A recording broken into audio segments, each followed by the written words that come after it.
Welcome to Pick Up and Deliver, the podcast where I pick up my audio recorder as I head out for a walk and deliver an episode to you while I stroll around. I'm Brendan Riley.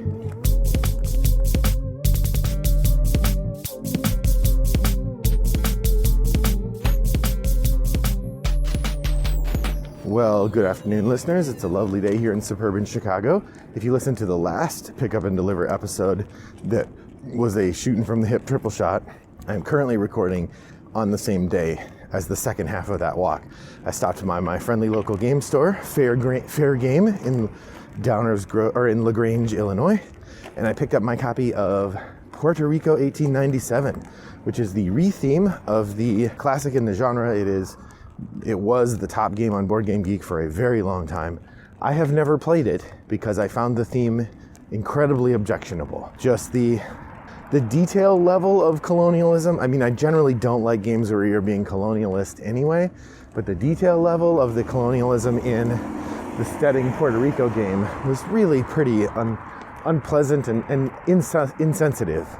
To the point where you had brown cubes that you're moving around. This latest version, Puerto Rico 1897, is a refinement or reskin of the game, with Andreas Steading working with Jason Perez of Shelf Stories, where they're talking about the idea is to reshape or reset Puerto Rico in an era when the Puerto Ricans were determining their destiny for themselves. They had thrown off the shackles of colonialism, and while the ramifications of colonialism were still there, and shortly thereafter they would be recolonized by the United States, nonetheless, during this time, Puerto Rico was an independent state.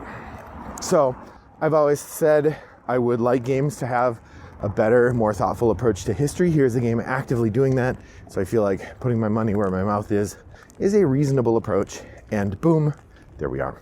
So in that regard, that's what's in my backpack, but that's not what I'm talking about today. Instead, what I'm talking about today are 3 games I've tried recently. That's right, it's another shooting from the hip triple shot. So one of these games is a game that I found at Goodwill on a particularly productive day. I did play all 3 of the games from Goodwill at the same time.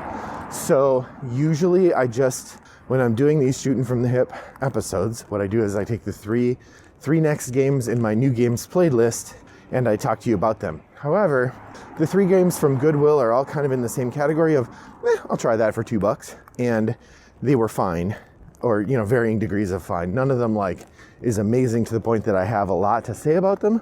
So I'm going to talk about them in 3 different episodes so that there's, a varying amount of meat on the bone, so to speak. But so as a reminder, a shooting from the hip triple shot episode is one where I am talking about 3 games that I've played recently for the first time. And so I just have a first impression of the game. It's not a thorough review. I haven't played it enough to really be able to tell beyond my instinct what I can expect from the game long term. I can just give you my first impressions of it. That's what it's for. I also like to pick one game that I've taken off the shelf. And remember, off the shelf means it's a game that I've played recently, but previous to that, I hadn't played it for at least a year. So it's usually a game I'm returning to. Sometimes I'm returning to after having played it a lot. Sometimes it's a game I played once and then put away, or a couple times and put away, and then I come back to it. Either way, that's what off the shelf means. So let's get to it, or that's what out of the dust means. So let's get to it. First off, City Square Off. This is a game published by Game Right, which means it's a really nice production. And this is a really solid little 2-player puzzle game. In this game, you get a bunch of polyomino tiles in either bright green or bright orange. And these are like fluorescent, gross. You wouldn't want to wear clothes this color, green or orange. And then you get a gray board with maybe 16 or 20 spaces on the side. So it's a square grid.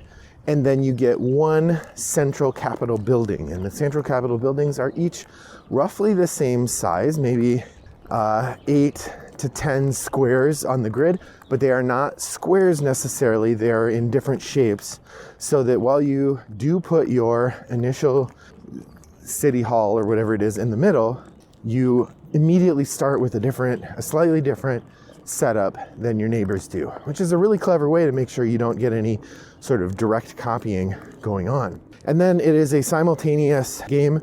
It's bingo style, so you shuffle up a deck, flip over a card. The card will show you a shape, Everybody finds that shape in their pile of polyominoes, and they put that on the board. They have to put it touching one of the pieces that's already on the board, and you have to be touching using the usual adjacency rules, meaning one side of a square needs to be against another side of a square. You can't have touching at corners.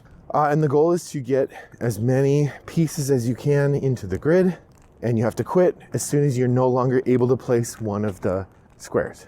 And then the other person can keep placing squares after that, or keep placing tiles after that. I don't recall if then at the end you add up how many spaces are left empty, or if it's just the last person to still be able to place a tile wins the game. I think effectively it's the same thing either way, because you have the same number of squares to start with and the same amount of room. But I do think the initial cities are not all exactly identical. I think they might be there might be a variance of 1 or 2 squares on those. So I'm not sure. I don't recall whether it's number of empty squares or the person who stops, the last person who's still able to place a tile. But either way, it's an amusing little puzzle.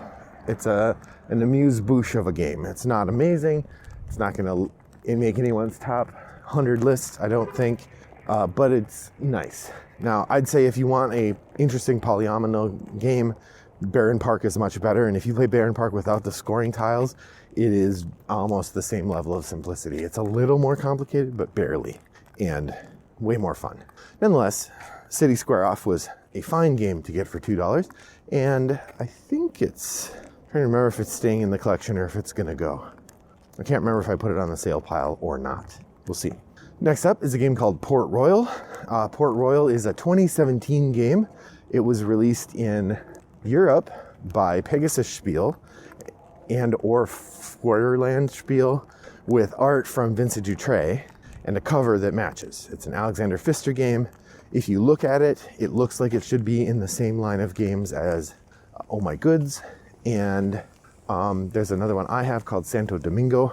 It looks like it belongs in that realm. However, somehow Steve Jackson Games got the American publication rights for the game, and for no reason that I can see, decided to commission their own cover that looks terrible. Like the cover on this game, just the art is really not good. And frankly, and then they did not redo the art on the cards. So all the art on the cards is still the Vincent Dutrait art, which means that if you did like the art on the Steve Jackson Games version better, when you opened it up, you didn't get more of that art. You got art from the European edition. So I don't know why they didn't just use the cover from the European edition, particularly because it already had a rabid fan base. So people who were looking for that game then saw, or it had an eager base of people who wanted to play it. And then people who saw the American version of Port Royal thought maybe it was a different game or something because it had a different cover. Seems like a real mistake to me. Now the game itself is an interesting push your luck game. You have a card that indicates what country you're from.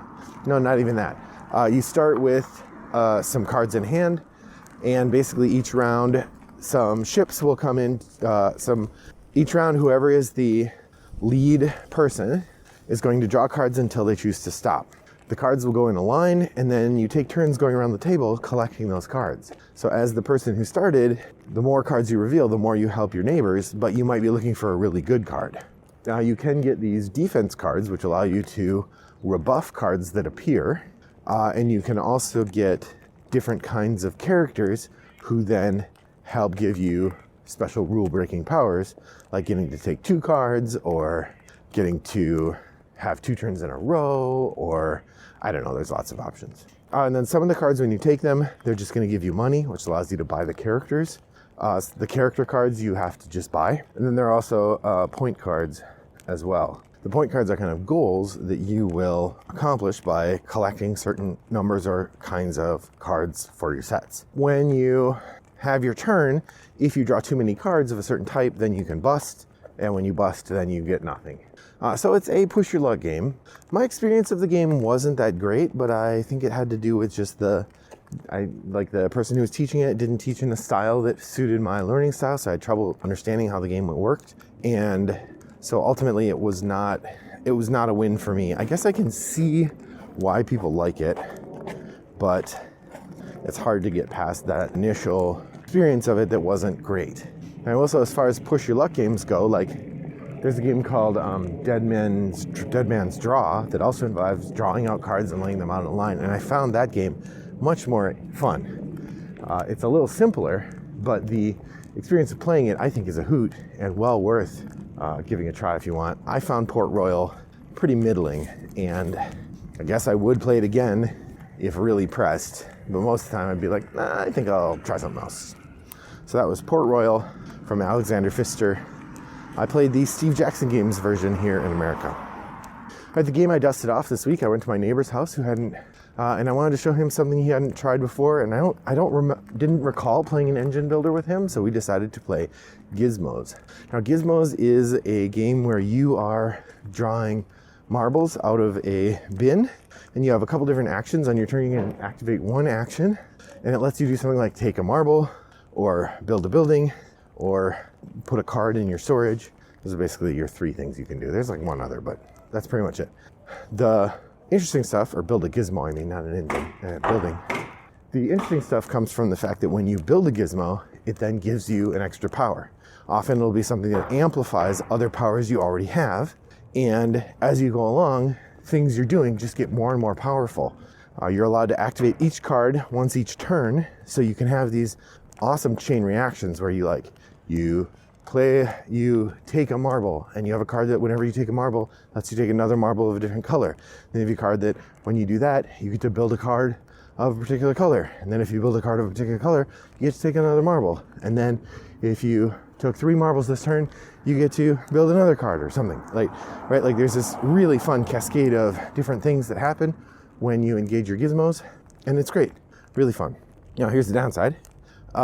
It's over before it begins. Not really, but it's really short. When someone has built 16 cards or claimed, I think 3 or 4 of the top level cards, game's over. And that happens really fast. It's like a 20 to 30 minute game, which is really great, except it's a little complicated to explain. So it's the kind of game that's really great once everybody knows how to play. I like Gizmos a lot. It feels of a piece with Potion Explosion. In fact, we played both of those games together with this neighbor of mine. I think we played Gizmos first, and I said, I've got another game that's got marbles. Should we try that? And he's like, yeah.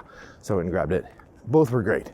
We had a lot of fun with Potion Explosion and Gizmos, and I'm happy to play them both again. I think both I'm hoping to keep from getting dusty, because I like them both. I was reminded how much fun they are. Also, Gizmos is from Phil Walker Harding.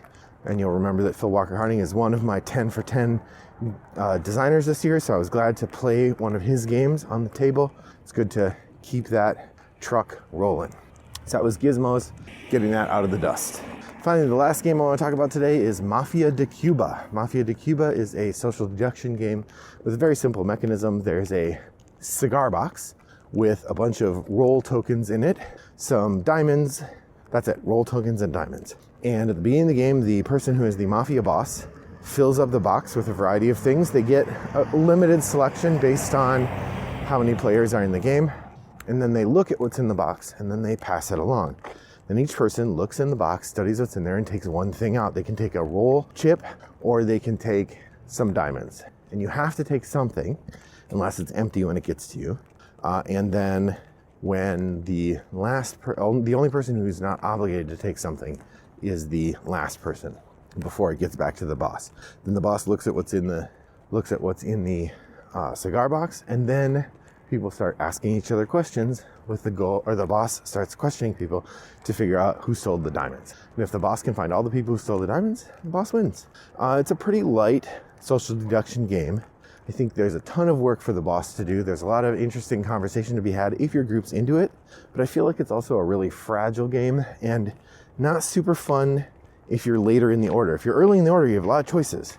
If you're late in the order, like I had a couple games of it, I was toward the end of the order most of the time, where it got to me and all that's left with diamonds. So I had to take some diamonds. Or, it gets to me and it's empty. Well, okay, that's fun. So I did not really have a lot of fun playing Mafia de Cuba, and I did pass on it again. I played 2 games of it, and then they were getting ready for a third, and I said, I think I'm going to duck out, go see what else is going on.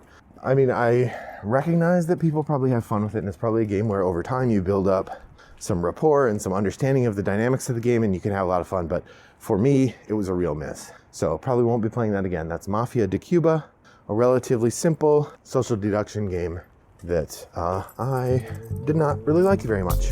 So those are some new games I played and one old game that I returned to. What have you been playing lately? Head over to BoardGameGeekDeal3269 and share your recently played games. I would love to know what you've been playing and whether you've been enjoying it or not. Thanks for joining me on my walk today. I hope that your next walk is as pleasant as mine was. Bye-bye.